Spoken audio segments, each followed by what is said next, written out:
bukan hal yang mudah ya. Mematikan keinginan daging di mana ada natur dosa atau kodrat dosa atau kecenderungan untuk berbuat dosa atau kecenderungan untuk selalu meleset atau non posse non pikara yang kita kenal adalah sebetulnya adalah proses yang paling sulit dalam kehidupan orang percaya.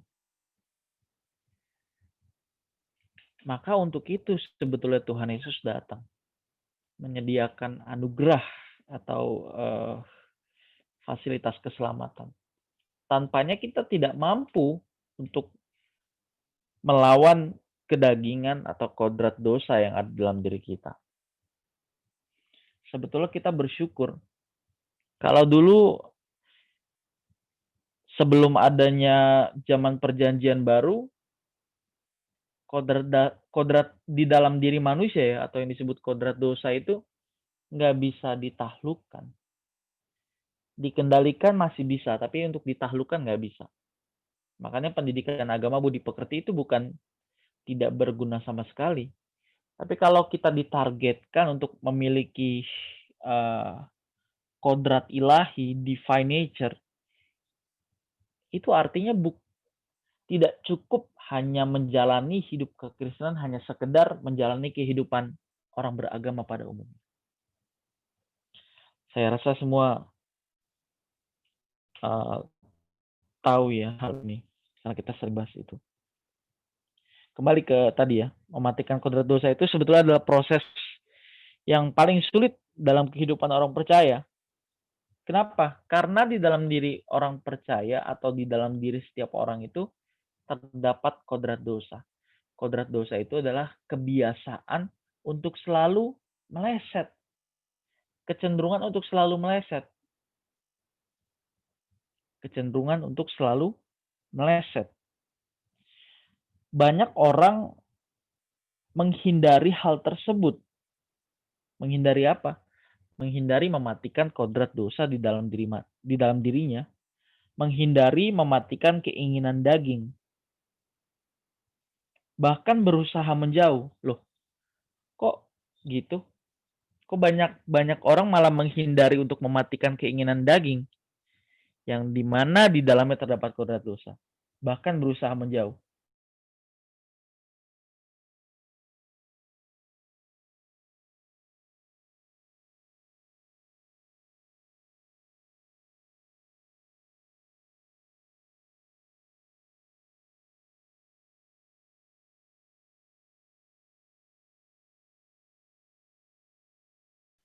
Oh, Bet, gak ada suara.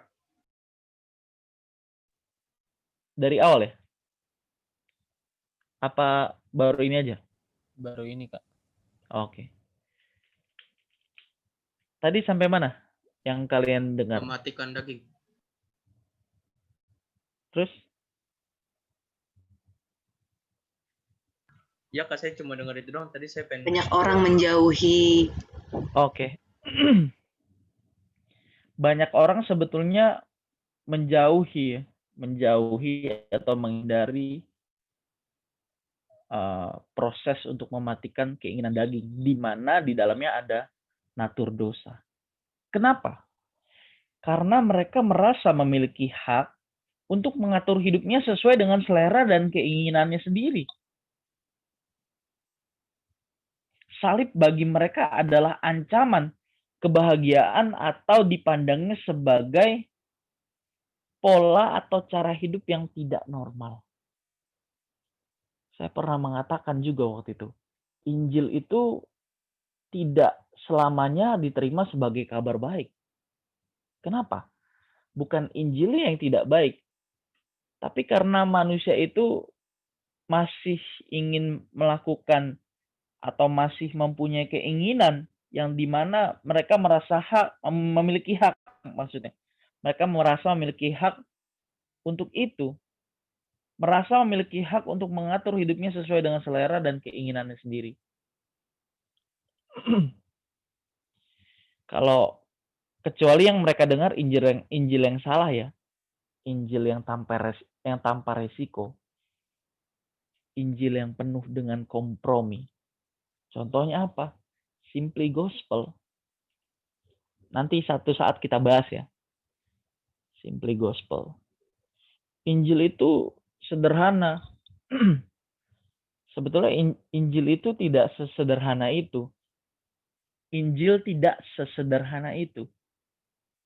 Yang tadi disebut sebagai Injil yang penuh dengan kompromi.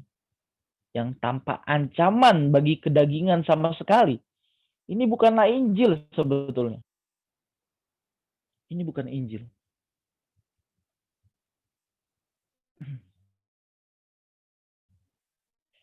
Tapi bagi orang yang mengerti kebenaran, yang belajar kebenaran, salib itu adalah jalan kehidupan. Salib adalah jalan kehidupan bagi mereka yang mengerti kebenaran. Bagi mereka yang tidak mengerti atau tidak siap menerima kebenaran, tidak mengerti karena apa? Karena nggak belajar. Tidak siap karena apa? Karena masih mau senang-senang. Injil itu dianggap sebagai ancaman. Injil dipandang sebagai ancaman karena dapat merenggut keinginan mereka. Padahal rumah kita bukan di bumi ini ya. Lukas jelas bilang serigala punya liang, burung punya sarang, tapi anak manusia tidak punya tempat untuk meletakkan kepalanya. Anak manusia di situ kan tapi Tuhan Yesus. Ya elah. Kita ini kan muridnya, disciple of Jesus Christ. Disciple of Jesus Christ. Kalau kita mengaku muridnya ya harusnya kita serupa dengan dia dong. Kenapa Yesus dipanggil guru? Guru itu apa dulu? Guru itu artinya digugu dan ditiru. Dipercayai dan diteladani. Apanya? Sikapnya, cara hidupnya.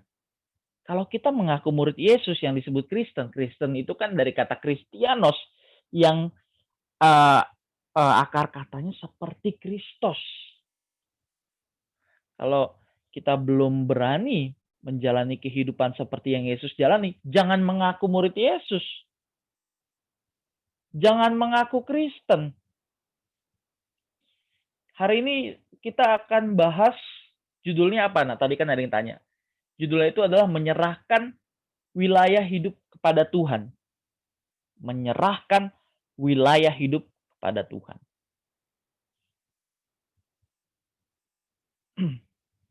Kita ini alien resident. Kita ini orang asing di bumi ini. Tentu kita dibilang alien resident sejak manusia jatuh ke dalam dosa ya. Bumi ini bukan rumah kita lagi. Bukan tempat kita lagi. Bukan surga kita lagi. Kita ini hanya menumpang. Menumpang. Parokia.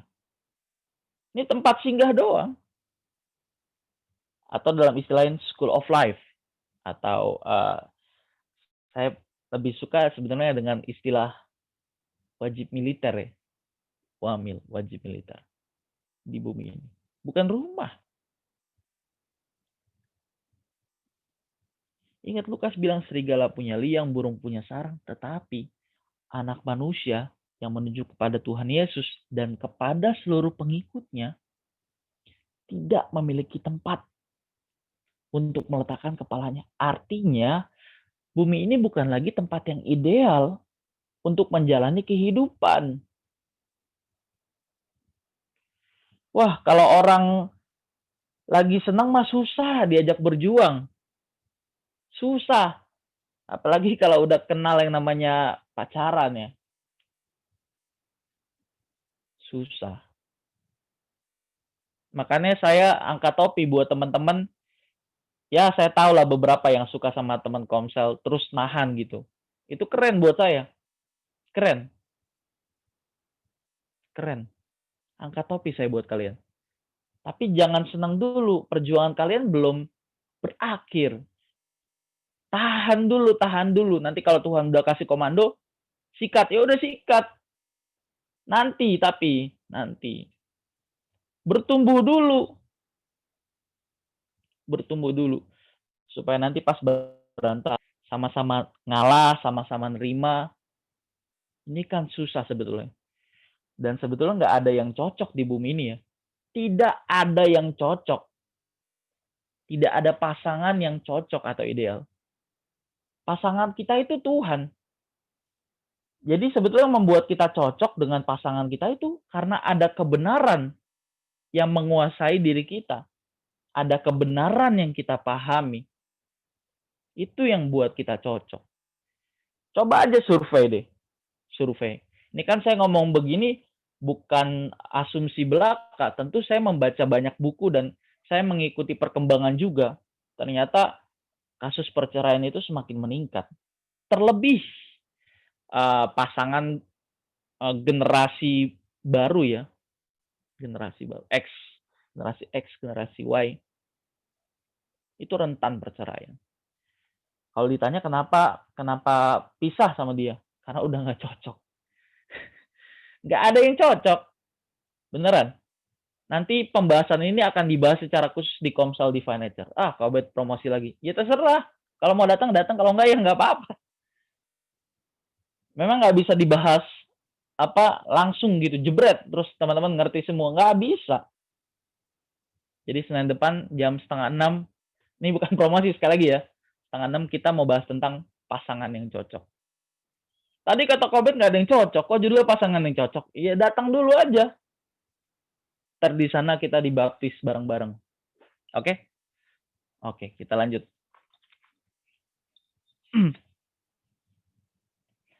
Sekali lagi bagi orang yang mengerti kebenaran, salib itu adalah jalan kehidupan. Jalan kehidupan. Akulah jalan dan kebenaran dan hidup. Tidak ada seorang pun yang bisa datang kepada Bapa kalau tidak melalui aku. Dari Tuhan Yesus lahir sampai Tuhan Yesus meninggal, wafat. Cuma satu kata sebetulnya yang melukiskan ke Yesus. Apa tuh, Kak? Menderita. Penderitaan. Tapi penderitaan itu diganti dengan sukacita yang diberikan oleh Allah kepada kita. Ini dia kebahagiaan yang tidak bisa didapatkan, yang tidak bisa dipahami oleh orang dunia. Jangan menyangka bahwa di dalam Tuhan tidak ada kebahagiaan, itu salah. Saya bisa ngomong gini karena saya sudah hampir mencapai tahap itu. Ya sesekali lah. Oh ini toh yang dimaksud dengan kebahagiaan di dalam Tuhan. Di mana kita merenungkan firman terus ada damai. Biasanya tuh kalau bedah firman tuh nggak cukup 2 jam. Minimal itu 5 jam. Minimal 5 jam. Ini pengalaman saya minimal 5 jam. Emang kau nggak ngantuk? Nggak ngantuk. Tapi kan emang jam tidur Kobet pagi. Nggak juga sih. Nggak juga sih. Kayak ada yang kurang gitu kalau satu hari merenungkan. Nah ini nih. Yang susah diceritain. Yang susah dibahasakan. Teman-teman harus ngalamin. Jangan ada masalah doang atau ada pergumulan baru nyari kakak rohani. Baru datang ke Tuhan. Baru saat teduh supaya ngincar damai ya. Ini nggak bisa dididik secara benar sama Tuhan.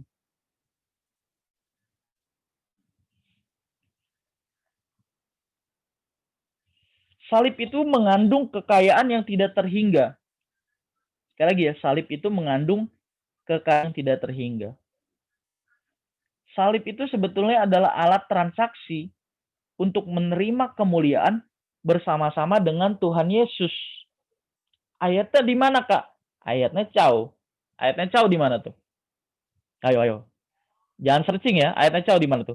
Roma 8 ayat 17. Oke, dibaca dulu dong. Roma 8 ayat 17. Ini yang nggak tahu bukan anak Cao berarti ya? Nggak bercanda ya. Kita buka dulu, kita baca. Kita baca dulu ayatnya.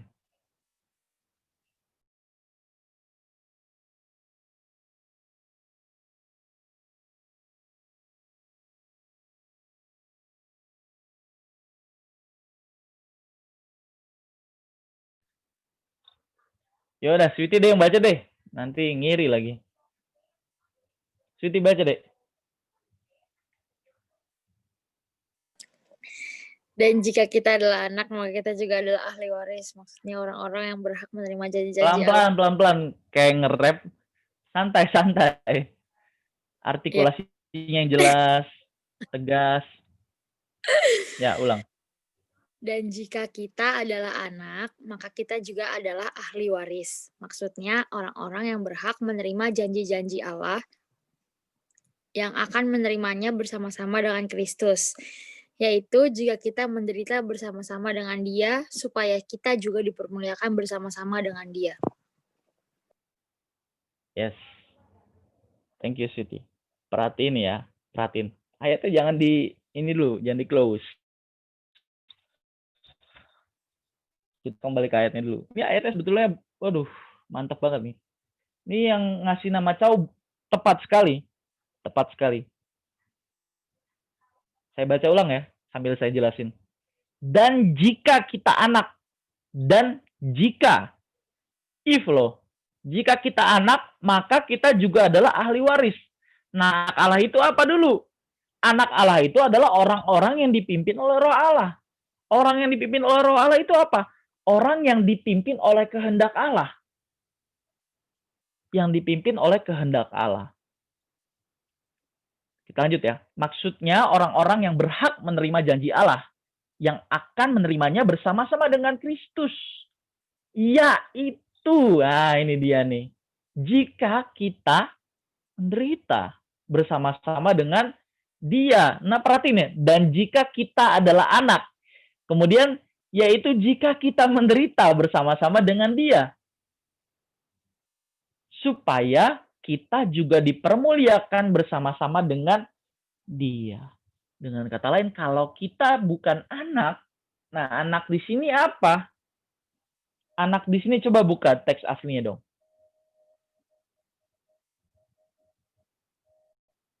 Iya, teknon. Orang-orang yang mewarisi cara hidup ya. Cara hidup atau seperti Allah. Oke. Kembali ke tadi lagi ayat tadi. Orang-orang yang dilahirkan oleh Allah itu maksudnya teknon. Supaya kita juga dipermuliakan bersama-sama dengan Dia. Dengan kata lain, kalau kita bukan anak, kalau kita tidak ikut menderita dengan Tuhan Yesus, kita tidak akan dipermuliakan bersama-sama dengan Tuhan Yesus. Tidak akan. Oke, thank you. Ayatnya cukup. Sebenarnya nggak ada kemuliaan tanpa kematian. Tidak ada kemuliaan tanpa kematian. Atau tidak ada kehidupan dan kemuliaan tanpa kematian. Kematian di sini, kematian apa? Kematian fisik? Bukan. Kematian di sini adalah kematian diri sendiri. Keinginan untuk menguasai diri. Kematian di sini artinya adalah kematian kodrat dosa. Kematian untuk menguasai wilayah hidup. Nah, ini yang harus dimatikan. Sebetulnya dengan kita belajar kebenaran, kita sedang memperluas wilayahnya Tuhan. Jadi nanti terakhir keren nih. Saya mau kaitin dengan kata kurios. Kurios itu kan artinya tuan tanah ya. Tuan tanah. Kenapa Tuhan Yesus disebut kurios? Nanti di terakhir. Ini keren sekali. Oke. Kalau nanti ada yang mau tanya, atau sekarang mau tanya, atau di bagian manapun, mungkin ada yang masih malu-malu, kamu boleh interupsi saya di bagian manapun ya, seperti biasa. Jangan takut untuk bertanya. Oke, kita lanjut. Sebenarnya tidak ada kekristenan yang sejati tanpa salib. Tidak ada. Oke. Mungkin bisa tolong dibuka dulu private chat-nya. Mungkin ada yang malu-malu. Sweetie udah lama malu-malu. Nggak apa-apa, tanya aja di umum. Siapa yang mau nanya? Oke deh. Ulang ya. Tidak ada kekristenan sejati tanpa salib. Jadi sebenarnya kalau kita tidak ikut menderita, kan tadi satu kata untuk kehidupan Tuhan Yesus, menderita. Menderita. Tuhan Yesus itu mempraktekkan cara hidup yang mengosongkan diri loh. Kenosis. Ini menderita. Tuhan Yesus satu kata menderita. Kita juga satu kata apa? Ikut. Ikut apa, Kak? Ikut menderita. Tadi kita udah baca ayatnya kan? Yang dipermuliakan itu adalah jika kita anak. Yang kedua adalah jika kita menderita bersama-sama dengan Dia. Jadi kalau ada orang Kristen ngaku sebagai pengikut Kristus karena dia rajin mengikuti kegiatan ibadah, atau dia bahkan seorang aktivis, tapi dia tidak mengerti kehendak Tuhan. Nah, bedain mengerti kehendak Tuhan sama rajin atau taat beribadah, bedain. Atau taat beragama, beda. Ini dua hal yang berbeda. Sebetulnya dia menjadi Kristen atau menjadi agama Kristen tanpa mengenakan kekristenan. Tragis sebetulnya. Tragis. Ibarat seseorang yang terkena virus mematikan tapi dia nggak tahu sebetulnya dia sedang terjangkit suatu virus yang ganas. Sebetulnya yang membahayakan itu adalah virus yang berasal dari dalam, yang menggerogoti kita sampai habis dibanding goncang. Oke, saya ganti pakai dengan istilah virus menjadi goncangan. Yang membahayakan itu sebetulnya goncangan internal daripada goncangan eksternal. Bukan berarti goncangan eksternal nggak membahayakan, tapi lebih membahayakan goncangan internal. Maka jangan pernah kita merasa kita sudah mengerti dan melakukan kehendak Tuhan kalau realisasi hidup kita hanya sekedar rajin mengikuti kegiatan beribadah atau taat beragama. Itu tidak cukup. Matius 5:20 jelas kok. Jikalau hidup keagamaanmu tidak melebihi hidup keagamaan ahli Farisi dan ahli Taurat, bukan ahli Farisi. Ahli Taurat dan orang Farisi, saya suka kebalik.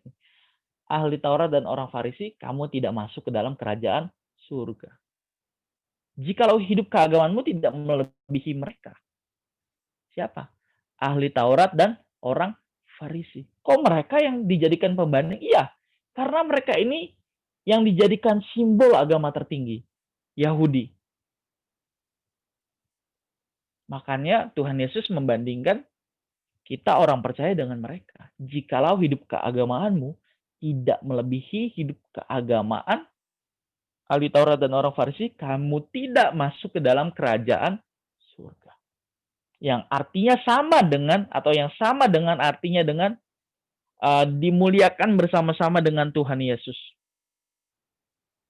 Kita tidak dimuliakan bersama-sama dengan Tuhan Yesus. Nggak apa-apalah Kak, yang penting gue masuk surga aja. Aduh, jangan terlalu pede dulu ya. Jangan terlalu pede kita masuk surga. Iya Kak, kan ada dua jenis golongan Kak. Ya namanya kita nggak berjuang itu. Kan Tuhan, muridnya Tuhan Yesus tanya kan, kalau begini siapa yang bisa diselamatkan Tuhan? Baru Tuhan Yesus bilang apa? Berjuanglah masuk melalui pintu yang sesak itu. Karena banyak orang yang berusaha untuk masuk tetapi tidak akan dapat. Di situ bedain dong diksinya dong. Sedikit saja ke orang yang akan diselamatkan, Tuhan Yesus bilang berjuanglah. Karena banyak orang yang berusaha. Beda dong berusaha sama berjuang. Beda. Kalau berjuang itu tidak ada satupun yang kita sisakan. Fokus kita hanya satu. Kita berjuang mati-matian untuk mengejar itu. Itu namanya berjuang. Itu namanya baru berjuang. Makanya hari ini kita bahas tentang menyerahkan wilayah hidup pada Tuhan. Wilayah atau bagian semuanya. Semuanya. Berarti kita nggak punya hak untuk senang dong Kak. Senang kita beda. Senang kita beda. Makanya tadi saya sempat singgung di awal tuh. Banyak orang yang menyangka bahwa di dalam Tuhan itu kita nggak bisa senang. Tidak ada kebahagiaan. Salah. Salah. Di dalam Tuhan itu ada kebahagiaan dan sukacita yang sejati dan abadi. Dan ini nggak bisa dimengerti sama orang-orang dunia. Jadi kalau kamu susah mengerti, berarti kamu sebetulnya masih terlalu duniawi. Itu aja sebenarnya sih patokannya. Aduh kak, gue nggak ngerti-ngerti kak. Saya bisa pastikan antara kamu yang terlalu duniawi atau memang kamu yang susah buat ngerti. Antara dua itu aja. Antara dua itu aja. Karena kebenaran itu dipercayakan. Ulang ya, kebenaran itu dipercayakan sama Tuhan. Nggak bisa dipelajari. Nggak bisa dipelajari saja. Nggak bisa dipelajari saja. Ada orang yang mengerti kebenaran yang sama, yang satu berubah, yang satu nggak berubah. Ayo, nangkep nggak nih? Ada dua orang berbeda, dapat kebenaran yang sama, yang satu berubah, yang satu enggak. Why?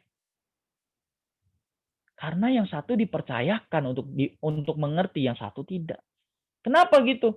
Ya cek dulu dong cara hidupnya. Cek dulu dong. Kalau kita bahas tentang perumpamaan tentang penabur, waduh ini sebenarnya kaitannya banyak sekali ya benang merahnya ya. Perumpamaan tentang penabur itu tertulis kamu bisa catat nanti kamu baca ya. Di Paranoia saya sempat singgung juga tuh. Bukan sempat saya singgung lagi, malah jadi satu tema itu. Matius 13 ayat 1 sampai 23. Matius 13 ayat 1 sampai 23. Perumpamaan tentang penabur, ada 4 macam tanah. Itu kan kita dari situ bisa tahu sebab-sebab yang jelas. Ada orang yang nggak bisa ngerti kebenaran karena kepahitan. Ada orang nggak bisa ngerti kebenaran karena dia terlalu duniawi. Ada orang yang nggak bisa ngerti kebenaran karena dia nggak merenungkannya lagi. Dan ada orang yang mengerti kebenaran karena tanah hatinya. Oke, sorry. Sebenarnya tanah di situ, makanya nanti baca supaya ngerti apa yang saya maksud. Nanti kamu bisa nonton rekaman ulang ini lagi supaya ngerti. Di Matius 13 ayat 1 sampai 23 itu kan ada perumpamaan tentang penabur. Benih di situ artinya firman Tuhan. Tanah di situ artinya hati. Kondisi hati atau respon batin kita atau respon hati kita. Tanah yang baik itu kan tanah yang subur ya. Orang yang mendengar kebenaran, lalu dia renungkan dan dia lakukan. Itu tanah yang subur. Tanah di situ tadi apa? Respon hati. Respon hati. Gimana nih setelah kita dapat benih? Kita mau renungkan terus kita lakukan? Atau karena kepahitan jadinya kebenaran itu terhimpit? Bukannya kebenaran yang membuang keluar kepahitan, malah kepahitan yang membuang keluar kebenaran. Nanti dibaca Matius 13 ayat 1 sampai 23. Dibaca ya. Apalagi buat teman-teman yang baru dengar, yang waktu itu nggak sempat dapat paranoianya, nanti dibaca aja. Kalau ada yang nggak ngerti, kamu boleh tanya saya. 24 jam saya layanin kalau saya masih bangun. Biasanya jam aktif saya dari malam tuh jam 1 sampai jam 7 tuh saya aktif. Tapi kalau udah jam 8 ke atas udah susah. Oke, kita lanjut. Kehidupan kekristenan tanpa salib adalah kepalsuan.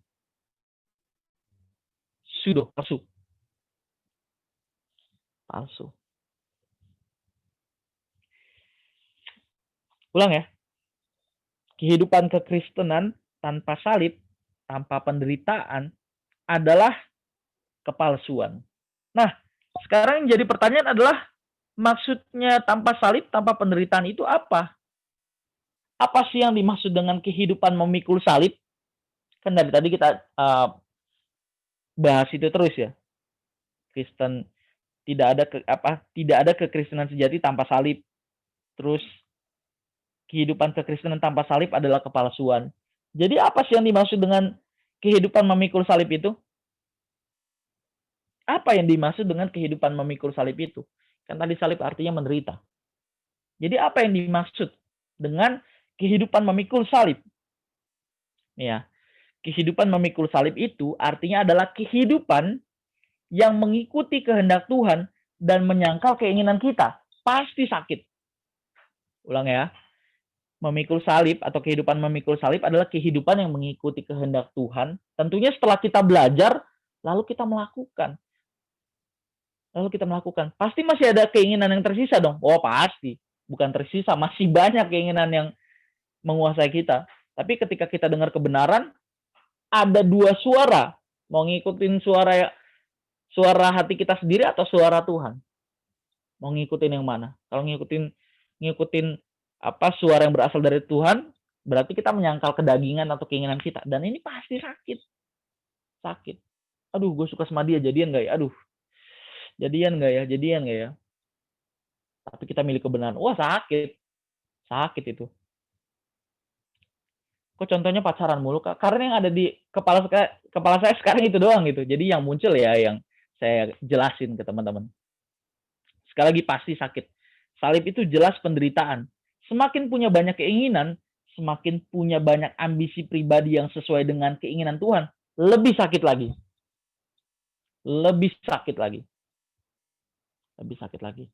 Makanya kalau Tuhan mempercayakan kebenaran dari muda, sebetulnya itu ada maksudnya. Kalau teman-teman udah berumur ya, terus teman-teman baru berjuang, aduh, nggak bisa sempurna. Saya rasa nggak bisa sempurna. Nggak bisa. Susah. Oke, bisa tapi lebih repot berjuangnya. Jadi sama aja sih mau bayar harga sekarang apa nanti. Yang pasti bayar harganya lebih mahal nanti.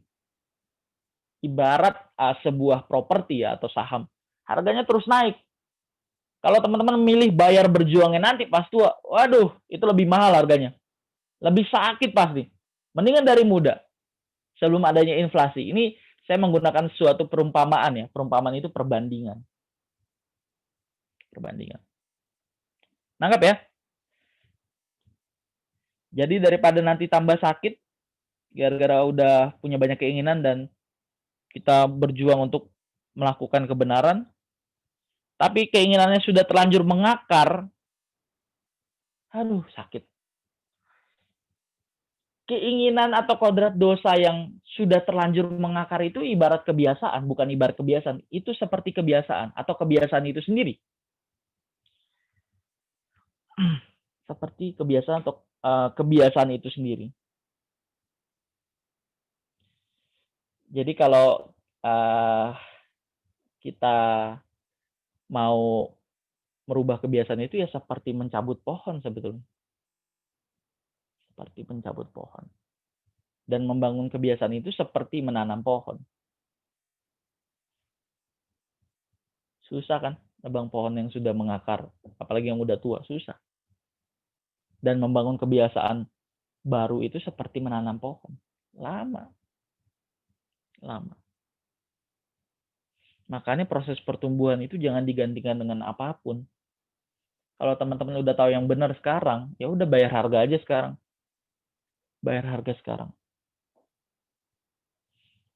Kan masalahnya sekarang banyak yang belum kita mengerti ya. Kenapa sih Tuhan nggak mau gue punya keinginan? Nah itu kan pertanyaan orang yang nggak ngerti sebenarnya. Nanti pada saat belajar kebenaran kita mulai celik gitu. Wah gila, ternyata ini yang dimaksud Tuhan gitu. Kalau punya banyak keinginan, teman-teman nggak bisa diajar, fix. Seperti orang muda kaya. Tuhan, gue mau ikut lu. Gimana cara supaya gue masuk surga, memperoleh hidup yang kekal? Ikutin Taurat. Gue udah bisa ngelakuinnya semuanya Tuhan. Gimana cara supaya gue bisa ikut lu? Kata orang muda kaya ini. Tuhan harus bilang, oh mau ikut aku. Kalau mau ikut aku, jual segala harta milikmu, bagikan ke orang miskin, baru ikut aku. Wah sakit. Berani nggak orang muda kayaknya? Nggak berani. Karena di situ dibilang apa? Di Alkitab loh yang bilang loh, saya nggak nambah-nambah loh. Orang muda kaya itu kenapa nggak ikut Yesus akhirnya? Karena banyak sekali hartanya. Terikat, terbelenggu. Itu baru bicara soal harta loh ya. Baru bicara soal harta. Keterikatan sama harta dunia. Belum bicara soal keterikatan sama hubungan. Wah, Alkitab lebih ngeri lagi bilang itu. Cinta lebih kuat daripada maut. Waduh.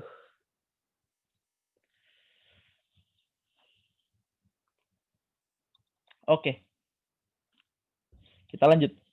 Ini nggak ada yang mau nanya nih?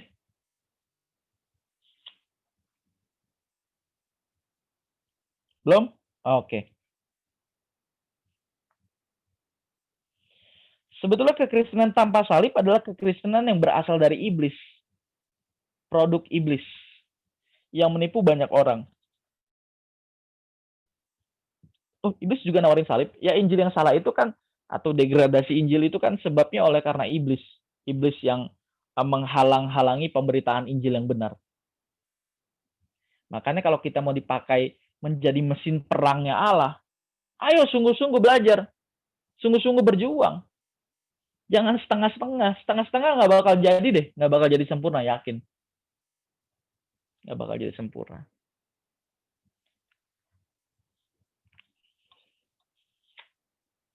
Anehnya ya, kekristenan yang berasal dari produk iblis, itu lebih banyak laku keras di pasaran. Yang ditawarkan tanpa risiko. Tanpa risiko. Dan banyak kompromi. Injil model apa tuh, Kak? Ya, yang menawarkan berkat-berkat. Apa masalahmu? Tuhan sanggup pulihkan. Kamu akan menjadi kepala, bukan menjadi ekor. Kamu akan menjadi pemenang. Kamu akan menjadi lebih dari pemenang. Diksi-diksi kayak gitulah. Ini kan memang membangkitkan apa ya? Ambisi kita ya. Tapi dengan motif yang salah. Sama seperti ikut seminar di MLM. Wah, saya berapa kali tuh ikut tuh. Berapa kali yang dulu ya, bisnis yang dulu ya. Kalau yang sekarang beda. Nggak salah dengan itu. Jadi memang kita tuh diajak untuk seminar supaya termotivasi. Supaya nggak lemas gitu penjualannya. Supaya marketingnya bangkit lagi. Kita bisa nawarin produk lebih semangat lagi. Di situ kan dikasih apa ya, satu seminar di mana orang sharing. Orang yang udah berhasil tentunya. Upline lah istilahnya, upline. Atau mentor. Gue ikut bisnis ini, gue dapat mobil Audi gitu. Itu kan apa, membangkitkan semangat sekali ya. Tapi bagaimana pertanyaannya jika itu ada di dalam gereja? Salah nggak? Ini sebenarnya agak sedikit rumit. Saya nggak mau bahas ke situ, yang bagian wilayah rumit itu. Nanti kita bahas. Ini makanya kalau nanti saya ada bilang gini, nanti kita bahas, ada yang nyatet gitu, supaya saya nggak lupa. Ada yang nyatet, nanti kita bahas. Jadi nanti teman-teman ingetin saya, Kak Obed waktu itu ada janji sama kita mau bahas tentang ini gitu. Kalau nggak dicatat, sayanya juga lupa gitu. Kalau misalnya nanti teman-teman tertarik gitu mau bahas tentang apakah teologi kemakmuran itu salah, apakah teologi pembebasan itu salah, nanti kita bahas. Tapi yang penting teman-teman itu nguasain doktrin dasarnya dulu. Itu yang buat kuat sebenarnya. Belajar firman sama berdoa. Tentunya ada di dalam komunitas. Jangan ada yang hilang daripada pilar ini. Pasti terseok kita. Waktu itu ada yang sharing ke saya. Shalom Kak, ini saya nggak sebut nama ya. Ini saya sharing. Saya nggak sebut nama. Dia bilang, aduh Kak, gue jatuh nih Kak di bagian ini. Gimana ya Kak? Terus saya tanya, kamu saat teduhnya jalan nggak Dek? Enggak Kak. Hehehe. Merenungkannya? Kadang sih Kak. Ya, saya kira tuh dia udah berjuang mati-matian gitu. Saat teduhnya jalan terus merenungkannya jalan terus. Kalau saat teduhnya aja nggak jalan, merenungkan firmannya aja jarang. Ini mah udah jelas penyakitnya gitu. Udah jelas. Ngerti maksud saya? Lebih banyak orang Kristen yang menolak memikul salib. Lucunya. Sehingga memilih meletakkan salibnya dan menikmati keinginan daging atau dosa. Serta dunia dengan segala keindahannya seperti anak-anak dunia menikmatinya. Ini yang disebut hidup dalam kewajaran. Di saat banyak orang menikmati hidup mereka dengan cara mereka, di situ sebetulnya kita stres gitu. Aduh, milih buat sama nggak ya, ngikutin nggak ya? Apakah di dalam Tuhan ada kebahagiaan? Ada. Cuma kebahagiaannya versinya beda.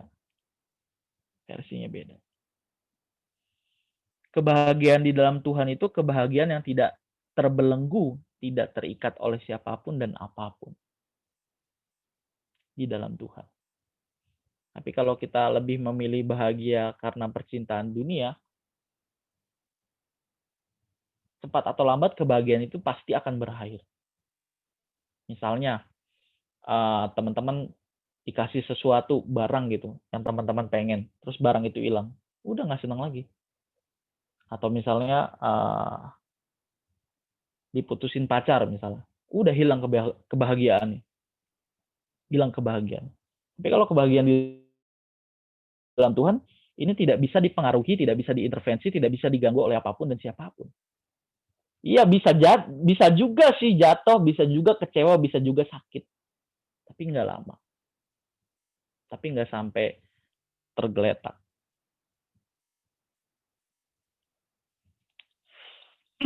Oke, kita lanjut ya.